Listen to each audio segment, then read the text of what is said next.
Buenos días. En primera instancia, yo quiero dar un agradecimiento a todo el equipo de trabajo que hace año a año posible a Encuentro Fractal. Realmente es un espacio muy interesante de la ciudad y por supuesto a todos ustedes que nos están acompañando. No sé si ya tenemos realimentación en la pantalla. Gracias. Este tema lo venimos trabajando hace mucho tiempo, el ancho de banda del cuerpo humano, y los invito a todos para que utilicemos ese ancho de banda, se sincronicen conmigo y me acompañen en este viaje para que no se me salgan del camino. Lo primero que les quiero proponer es una pregunta, un pequeño dilema. ¿Qué necesitamos más de ese par de cosas? Son unas necesidades biológicas muy fuertes, las que nos llevan a que no sea una cosa voluntaria. La supervivencia, como lo decía Richard Dawkins en su magistral libro El gen egoísta, hace que nosotros a veces seamos casi vehículos de esos genes inmortales y son los que nos obligan a que sobrevivamos. Inclusive el proceso no es algo tan sencillo como si yo quiero comer o no quiero comer. Son procesos muy innatos que están. Entonces, cabe preguntarse qué será más necesario, lo uno o lo otro. De todas formas,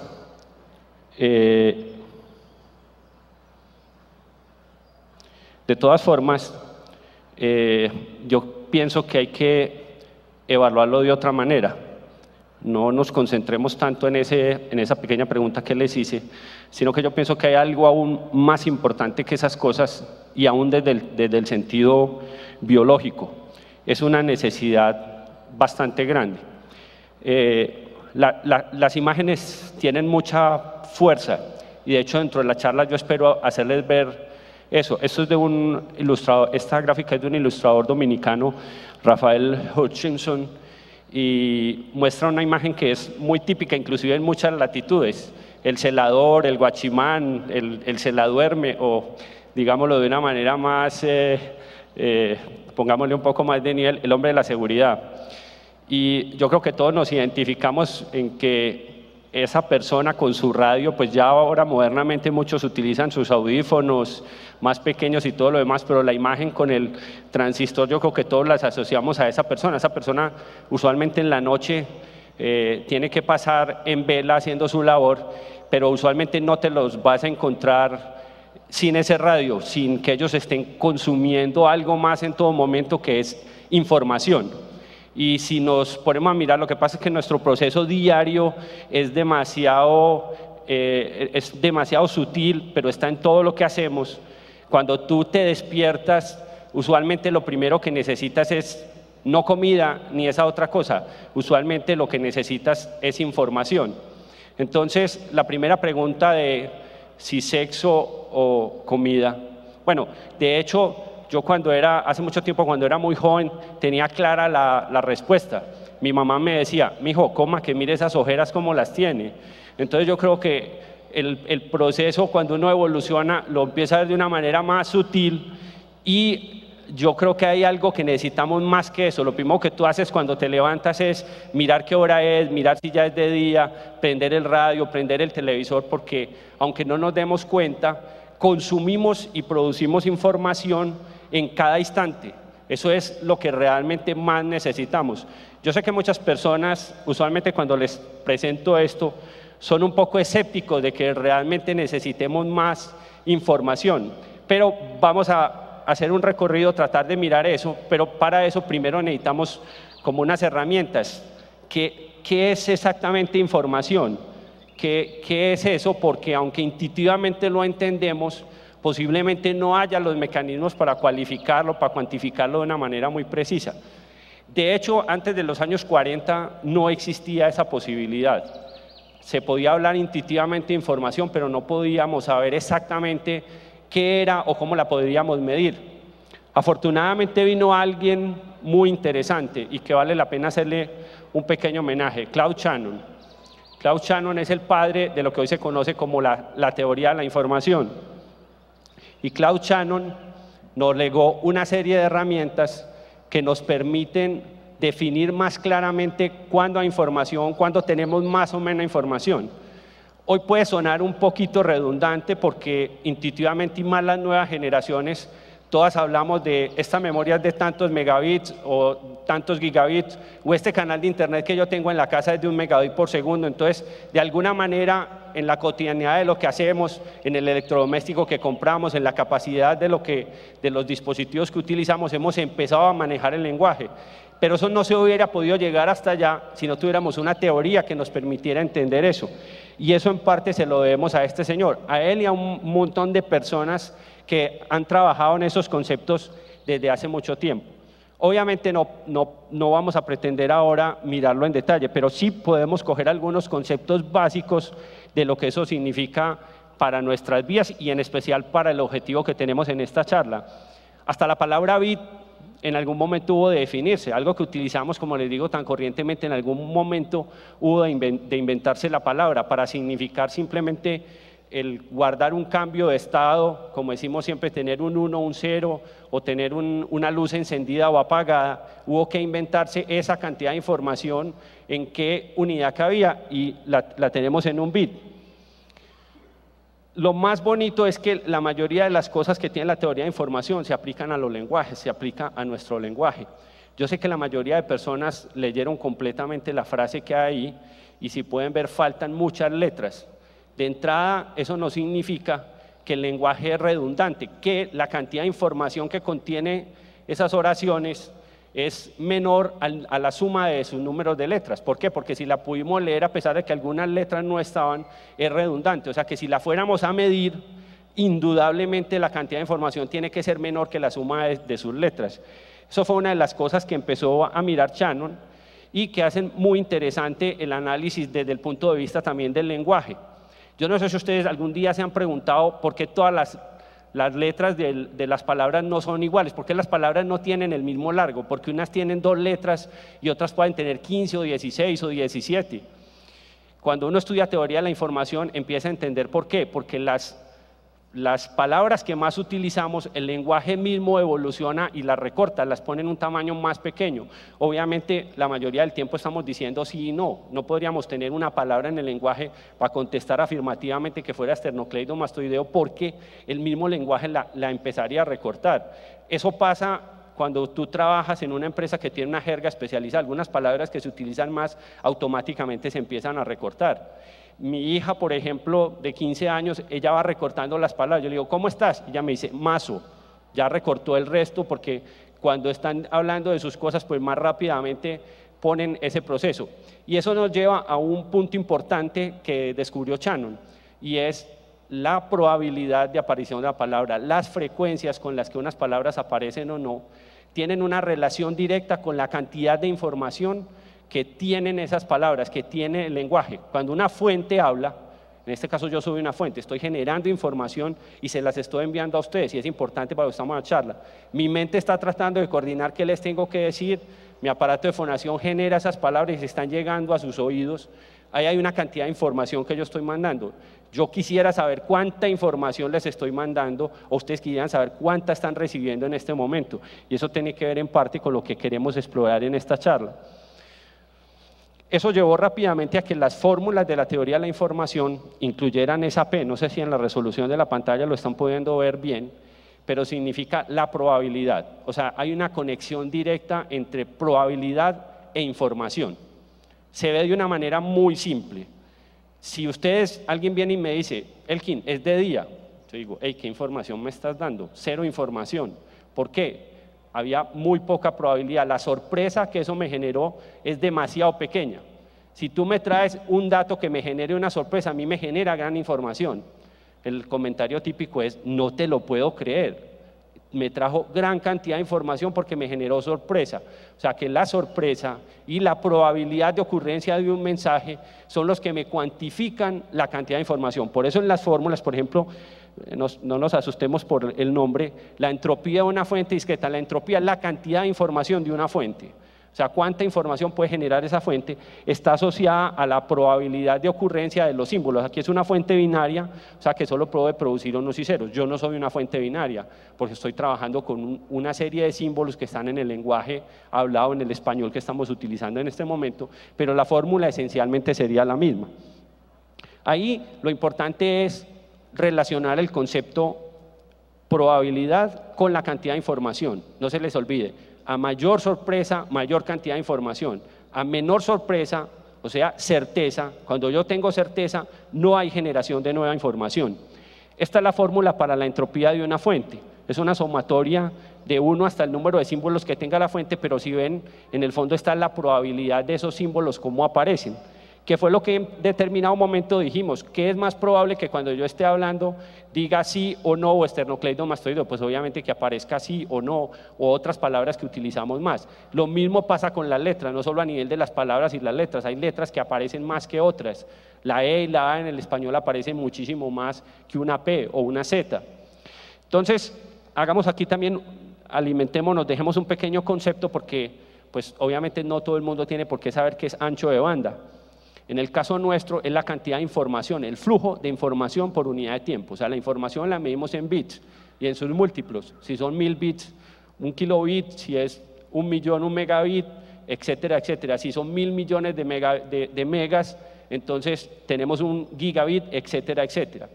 Intuitivamente también es muy fácil de entender. Si estuviéramos hablando de agua, el ancho de banda es el ancho del tubo por el que vamos a meter ese caudal de agua. A mayor ancho de banda de ese tubo, o sea, un tubo más ancho, más caudal de agua puedo meter, o sea, puede pasar más agua por unidad de tiempo. Entonces, cuando estén pensando en información y estemos hablando de ancho de banda, simplemente recurran a esa imagen. El caudal de información que yo estoy metiendo, si yo tengo un canal que tiene más ancho de banda, es uno que le pasa más información por unidad de tiempo sin ningún problema. Lo viven muy comúnmente. Compraron el canal de internet para su casa. Ustedes saben que un canal de 1 megabit por segundo le va a caber menos información por unidad de tiempo que uno de 10 megabit por segundo. Es como si tuvieran un tubo más amplio para meter información en un segundo. Por el uno van a pasar 10 megabit, por el otro solo va a pasar 1. Obviamente ya se van ustedes imaginando hacia qué punto vamos. Shannon, una de sus fórmulas más conocidas es la de la capacidad. Un poquito más estrictamente, la capacidad es la que se mide en bits, o sea, cuál es la capacidad de un canal. Y como nosotros lo que estamos mirando es lo del ancho de banda humano, lo que vamos a ver es cuál es nuestra capacidad. Nuestra mente tiene cosas a veces que comunicar. ¿Por qué el sistema lo hace? Sistema periférico hacia donde mandamos información. Ese tiene una capacidad y queremos saber cuánto es esa capacidad. A la vez recibimos información. ¿Cuál es el ancho de banda, la capacidad que tenemos para recibir esa información y llevarlo a nuestro cerebro? La fórmula de Shannon se puede ver un poco asustadora, pero realmente no. Es directamente proporcional al ancho de banda, o sea que si tenemos un tubo más ancho o más delgado, pues la capacidad del sistema va a ser menor. Y la S es la potencia de la señal y la N es la potencia del ruido. Tampoco es muy difícil de entender. Si yo les quiero mandar un mensaje aquí sin este micrófono, por ejemplo, va a depender de la potencia con la que yo sea capaz de gritar y cómo se compara eso con el ruido que tengan alrededor. Si están al lado de la autopista y están pasando un montón de carros, ese ruido de pronto no les va a dejar oír lo que yo estoy diciendo. Entonces, rápidamente la capacidad de un sistema de transmitir información, según la fórmula de Shannon, va a depender del tubo que utilicemos, obviamente, de la potencia con la que seamos capaces de gritar, que es la S, y me lo va a disminuir el ruido, el N, que es la potencia del ruido. Entonces, teniendo esas herramientas, uno puede medir algunos sistemas, en este caso nos interesa, pero acá vemos un poquito el homenaje a Shannon, el hombre que logró ponernos en este tema y darnos estas herramientas. Otra vez la imagen, el poder de la imagen. Un ilustrador de Scientific American desarrolló este dibujo para representar la teoría de la información.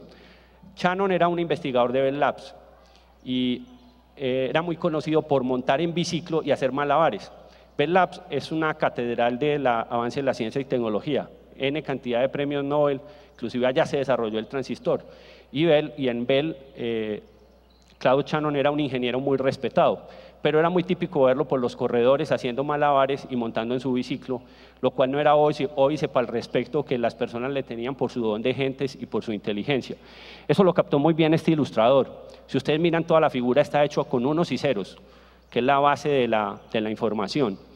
Él está haciendo malabares con unos y ceros, pero a la vez la figura tiene implícita un mensaje muy fuerte que vamos a desarrollar al final de la charla. Todo a la vez es información, todo a la vez son unos y ceros.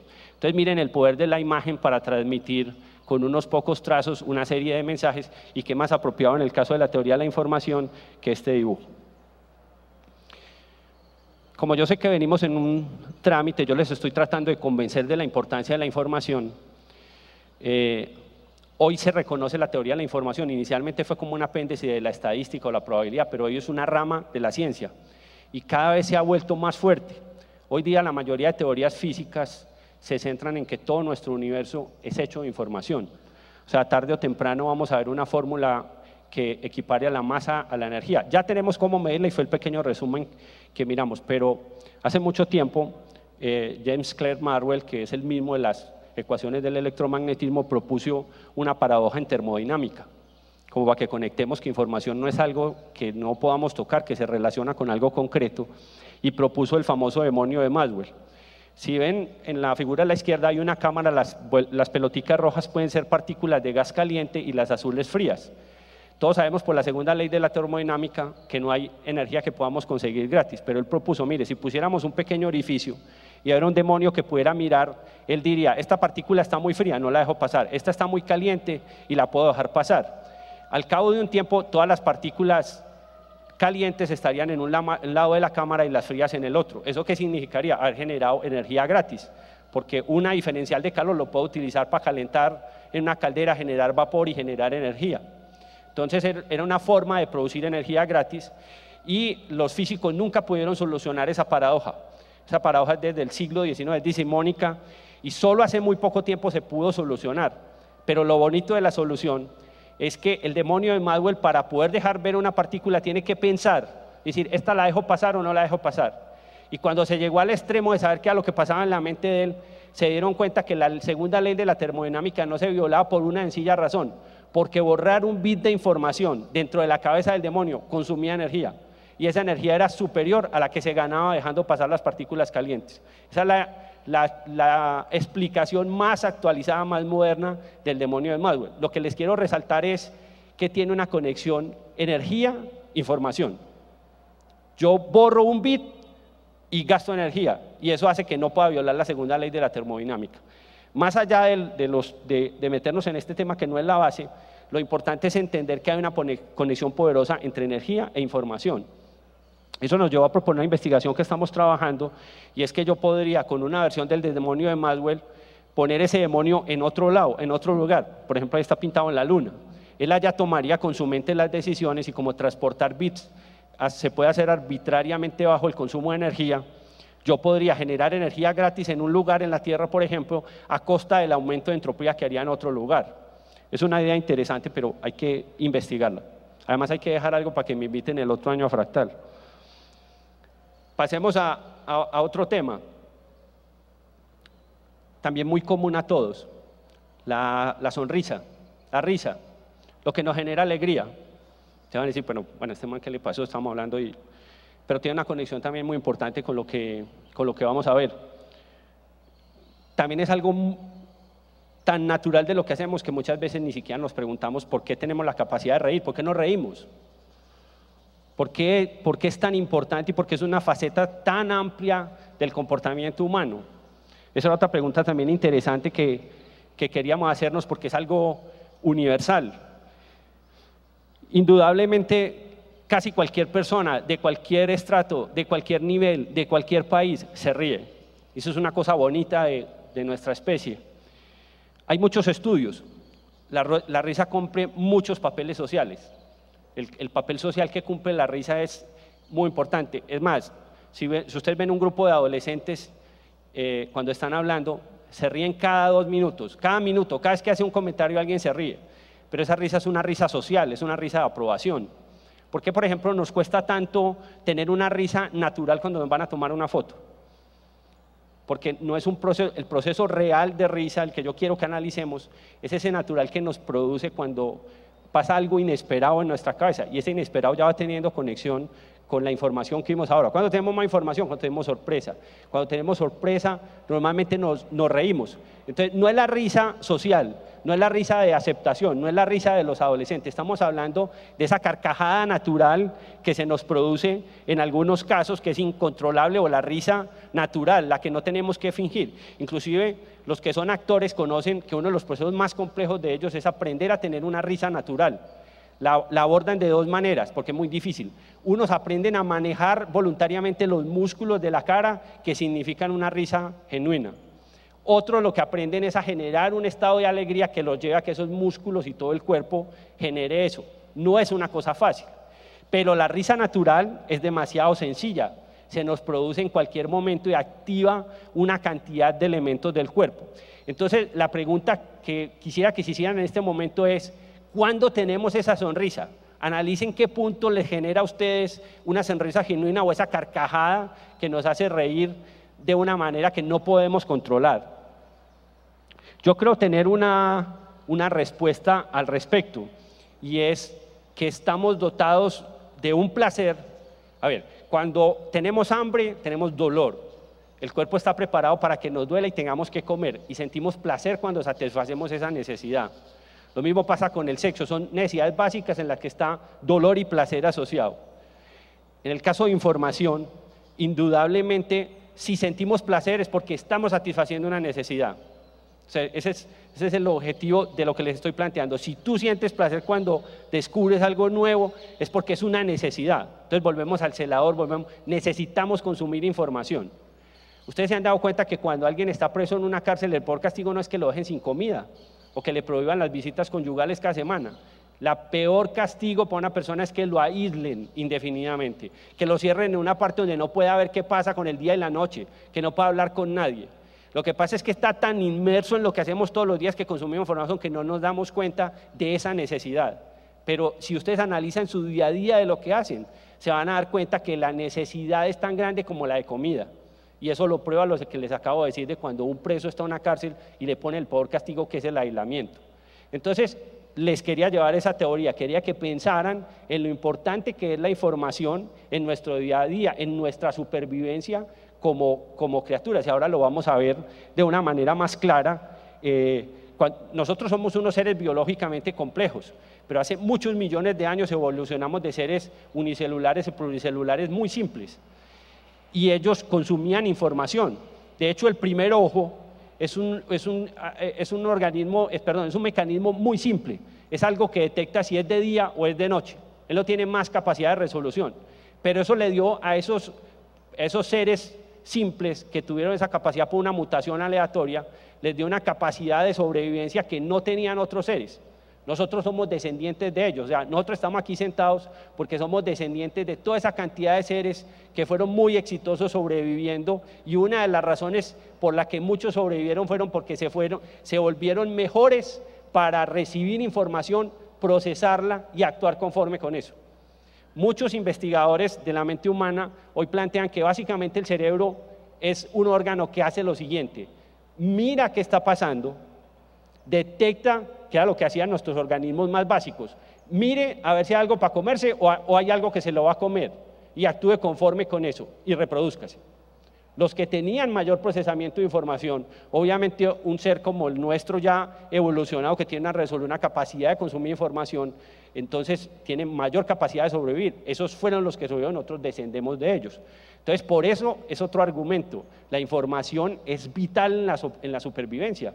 El organismo mejor dotado para recibir información, procesarla y generar información de acuerdo con eso: corro o me quedo, consumo alimento o me voy, veo la pareja que más me interesa y la puedo determinar cuál es la que más me conviene para procrearme y sobrevivir a la próxima generación, es el que más oportunidades tuvo de supervivencia a largo plazo, y nosotros somos descendientes de todo eso. Entonces, cuando nosotros miramos este punto del ancho de banda humano, los quería llevar hacia atrás. ¿Por qué consumimos información y por qué es tan importante para nosotros?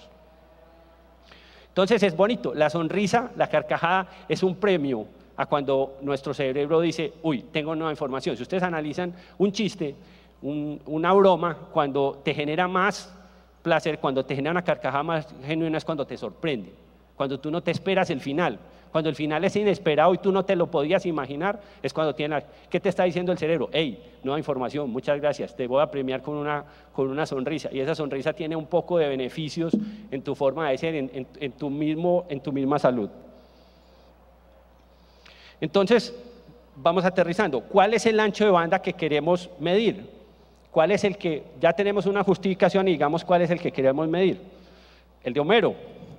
El de Homero Simpson. ¿Cuánta información le entra y le sale al cerebrito de Homero? Bueno, en el caso de Homero no creo que sea muy grande la cantidad, pero en el caso nuestro el dibujo nos ayuda un poco a entender realmente nuestros sentidos no están pegados al cerebro por un solo canal.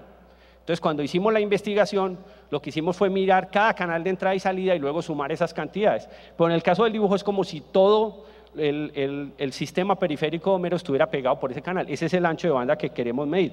Obviamente, siendo un poco más precisos, pues lo que necesitamos es medir otra cantidad de canales que suman esa información.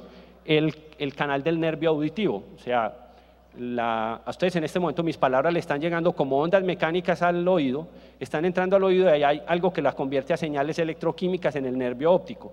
Ahí viaja ya una cantidad de información. Esa es una de las que nos interesaba medir. Cuando ustedes están oyendo a ese nervio óptico en bits por segundo, ¿cuánta información les está pasando a su cerebro en este momento? Esa es una que queríamos conocer.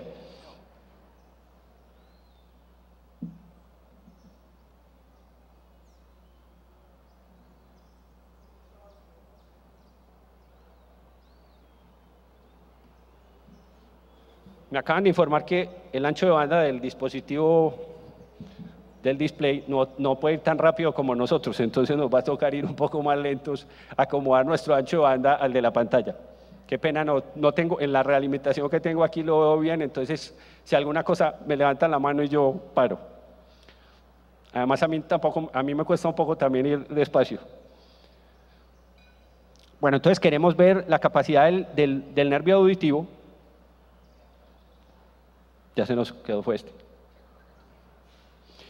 Queremos también conocer uno que es muy importante, el que nos lleva las imágenes al cerebro. Tenemos un par de ojos, visión binocular, cada ojo tiene un nervio óptico independiente, entran por la parte frontal de la cara y van a conectarse a las regiones posteriores del cerebro donde se forma la imagen, como pueden estar viendo ahí en el dibujo. Entonces, también nos interesa saber por cada nervio de cada ojo cuánta información por bit por segundo está entrando. Tanto el oído como la vista son órganos de entrada, solo nos llevan información hacia el cerebro. También queremos conocer la capacidad de todos estos nervios que tenemos en la médula espinal.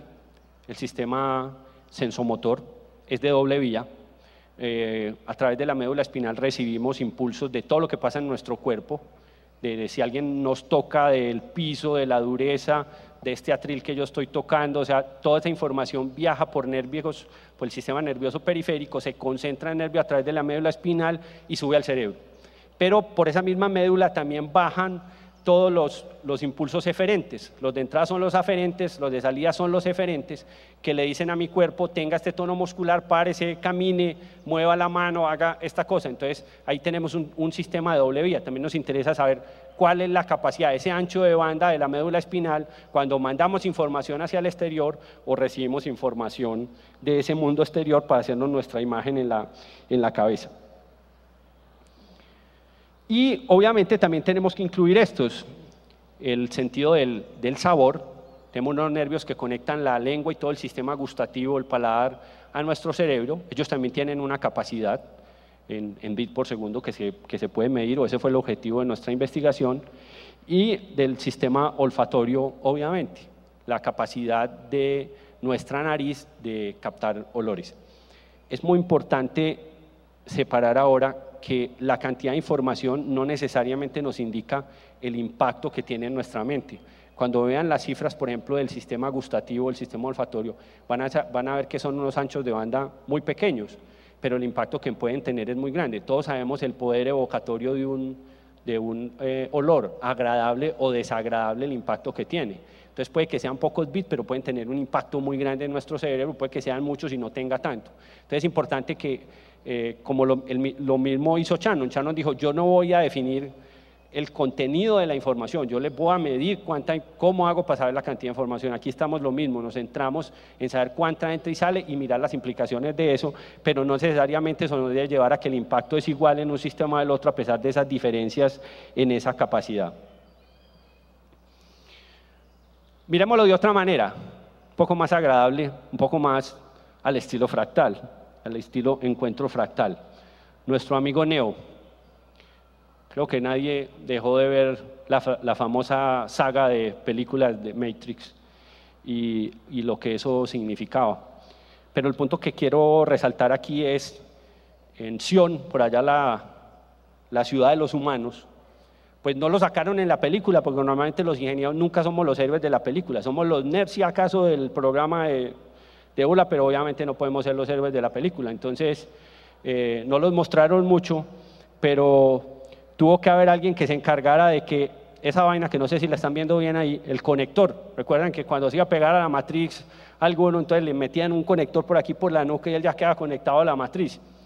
A mí me parece una barbaridad el conector que hicieron. Las películas son muy buenas, pero pues eso es como un plug gigante de iPod metido en la cabeza. Pues me imaginaba una cosa un poco más sutil para la complejidad de lo que significa conectar la mente a la realidad, pero supongamos que funciona y que algún ingeniero tuvo que hacer el diseño. Entonces, lo que está preguntando nuestra investigación es cuánto ancho de banda tenía que tener ese cable y ese conector para que cuando los personajes estos se metían a la realidad, ellos vieran una realidad de verdad. Miren qué es lo que estamos diciendo. ¿Cuál es el ancho de banda para que a mí me conecte una máquina de una realidad tan real, la redundancia, tan real como esta que estamos manejando? Entonces, esa es otra forma de mirarlo. Entonces, vino una investigación. Déjenme los aburro un momentico con el cuento de qué hicimos en la investigación. Yo tengo aquí un paper que se publicó en Estados Unidos con esta investigación. O sea, todo esto que les estoy contando no es meramente una especulación. Hubo que investigar, trabajar con pares hasta que se aceptara que era válido lo que estaba haciendo y hacer la publicación. Entonces, cuando yo les voy a dar estos datos, no es mero lo que yo me imaginé ayer. Es un trabajo duro que tuvimos que hacer para que los pares científicos estuvieran de acuerdo que más o menos estamos hablando de esos rangos. Eso es lo que está en este paper. Yo tengo aquí unos pocos reprint, los que se quieran torturar estudiándolo, al final con mucho gusto les regalo el paper. Y los que no alcancen o quieran después saber algunos datos, ahí está mi dirección de correo. Como lo pueden ver, el paper se denominó Límites de capacidad del intercambio de información en el sistema nervioso humano. Realmente eso fue lo que trabajamos y como les dije, pues tuvimos unos resultados para que no los aburramos aquí con toda la metodología. No sé si en la pantalla lo pueden ver, espero que estén viendo bien los números, pero si no se los leo. Ahí está por cada sistema, o sea, el sistema de la parte de auditivo, el sensomotor, el olfatorio, el sentido del gusto y la parte visual. Como pueden ver, pues nosotros trabajamos en dos rangos porque pues creo que entienden la dificultad de la investigación. No podíamos simplemente abrir a un humano y ponerle un medidor en cada nervio, sino que necesitamos buscar de una manera indirecta, conocer esas cifras basados en la evolución.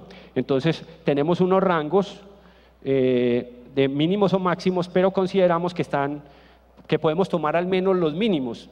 Eso nos da una cosa interesante y es que el humano, nosotros para sobrevivir, la evolución nos ha dotado de un sistema, porque es la evolución la que nos dotó de ese sistema, que permite intercambiar 9.4 gigabits por segundo. Ese es el resultado. Estamos hablando de alrededor de 10 gigabits por segundo necesita nuestra mente intercambiar en todo instante con la realidad para hacer lo que hacemos, cualquier cosa que hacemos. Y está dividido en esos sistemas. Como ven, hay un desbalance muy grande entre lo que puede ser algunos de entrada y algunos de salida, que enseguida vamos a estudiar precisamente esas implicaciones. Entonces, no nos perdamos. Hicimos un recorrido. Yo les he tratado de meter un cuento que la información es más importante que otras cosas, que yo sé que muchos no me van a creer, pero pues seguimos insistiendo. Vimos la teoría de información y vimos con qué herramienta lo podíamos medir y llegamos a nuestra investigación y un valor de cuánto es el ancho de banda del ser humano, que fue a lo que los invitamos en esta charla. Miremos algunas implicaciones de eso. ¿Cuál creen ustedes que es el estado en que el cuerpo puede estar intercambiando más información y esa información puede estar afectando más los sistemas dentro del cuerpo, en que se está intercambiando más información de entrada y salida. Piensen a ver qué se les ocurre, cuál es ese estado tan violento en que se intercambia información de esa manera. Pues sí, un orgasmo, indudablemente. Este es un mapa cerebral de la parte de excitación más grande de una persona en el momento de un orgasmo. El cerebro se activa casi todas las áreas en el momento pico están activas. Y eso significa que hay una gran cantidad de información que se está recibiendo del exterior, una gran cantidad de información que se está generando. Indudablemente, si se llegó al orgasmo es porque estaban haciendo bien el trabajo y tuvieron que utilizar todas las herramientas a disposición para lograrlo. Todo el cuerpo, todos los ojos, el oído, el olfato, todo está metido en lograr esa actividad. Y eso lo prueban, estos son mapas, representaciones de mapas de lo que pasa en el cerebro en ese momento.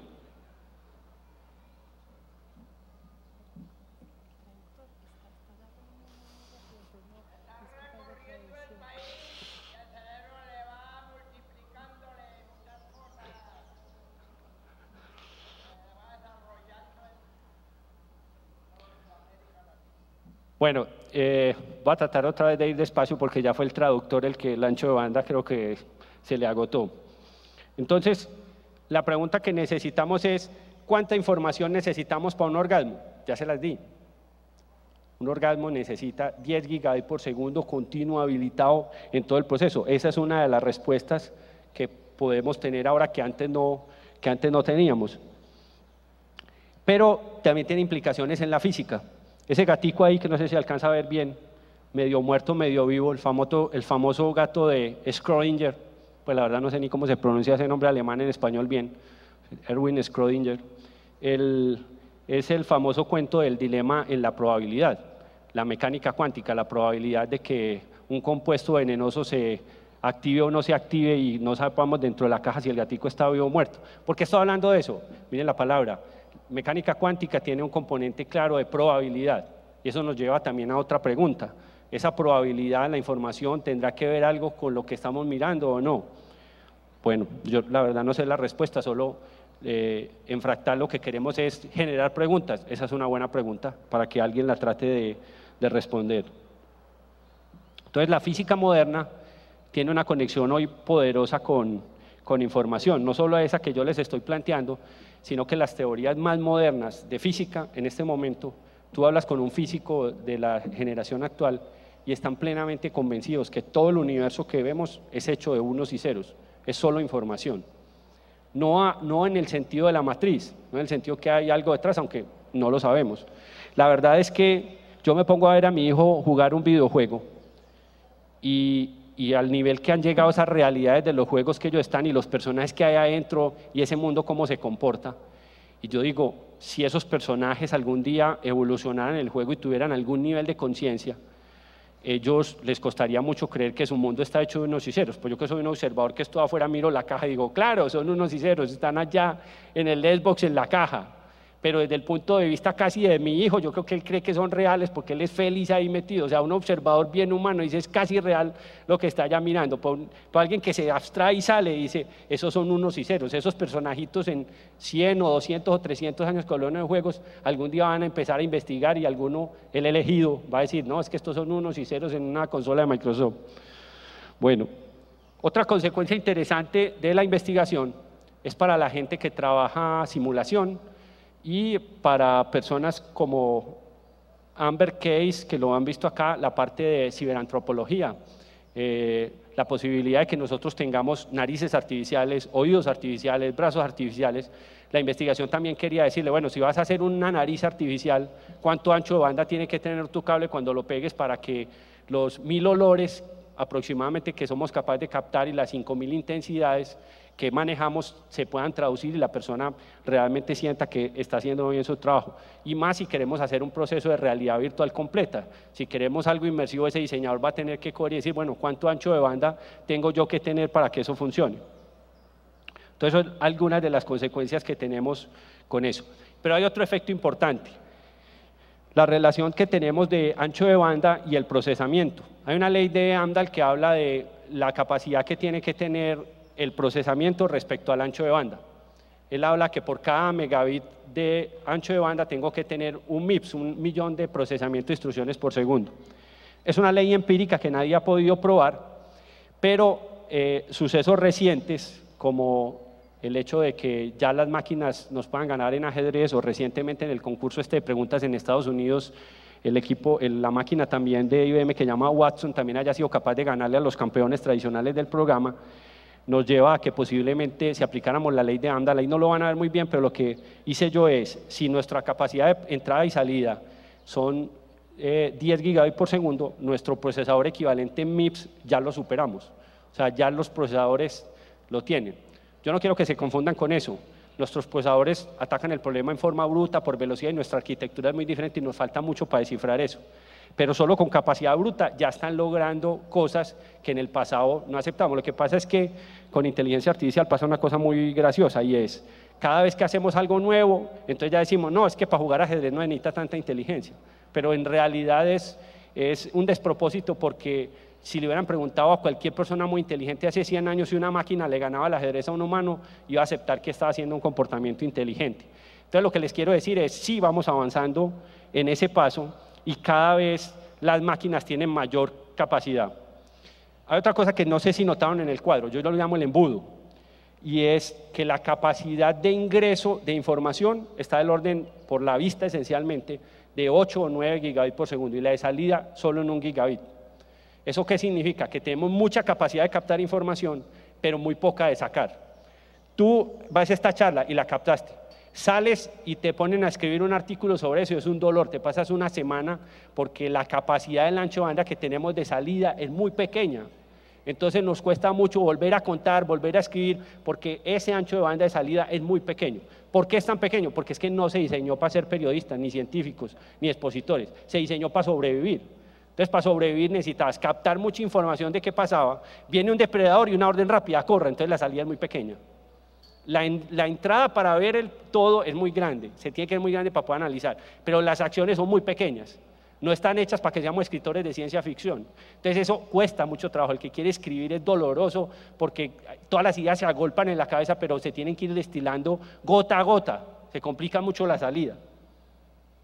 Pero eso ya entendimos por qué, porque al medir el ancho de banda de esos subsistemas nos dimos cuenta precisamente de eso. Es muy complicado, el ancho de banda de salida es muy pequeño. Eso nos llevaría a una cosa muy interesante y es que tendríamos una época dorada de la humanidad si pudiéramos tener al menos que el ancho de banda de salida fuera igual al de entrada. Obviamente eso significa una pequeña cosita y es que evolucionemos y nuestro sustrato ya no sea biológico, sino que nosotros demos el siguiente paso y pasemos a una máquina, que nuestra mente se pueda trasladar a un sustrato que no sea biológico, y ahí sí podemos cambiar el ancho de banda de entrada y salida, mantenemos toda nuestra mente y nuestra función. Como le digo yo a mi hija, que le parece muy triste que sea en la máquina, no es que va a ser igual, tú no te vas a dar cuenta, tu simulación va a ser igual y te puedes ver caminando con piernas, te puede doler, puede hacer todo, pero realmente vas a estar viviendo en un sustrato que es otra máquina.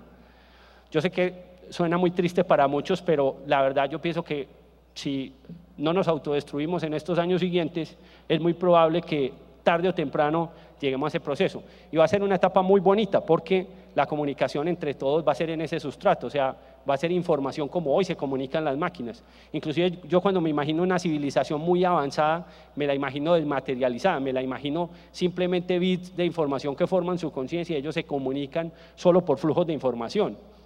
Tarde o temprano pienso que a nosotros nos pasaría exactamente lo mismo. Por eso precisamente he mencionado que pues es un campo fértil de la ciencia ficción, de los libros, de todo lo demás.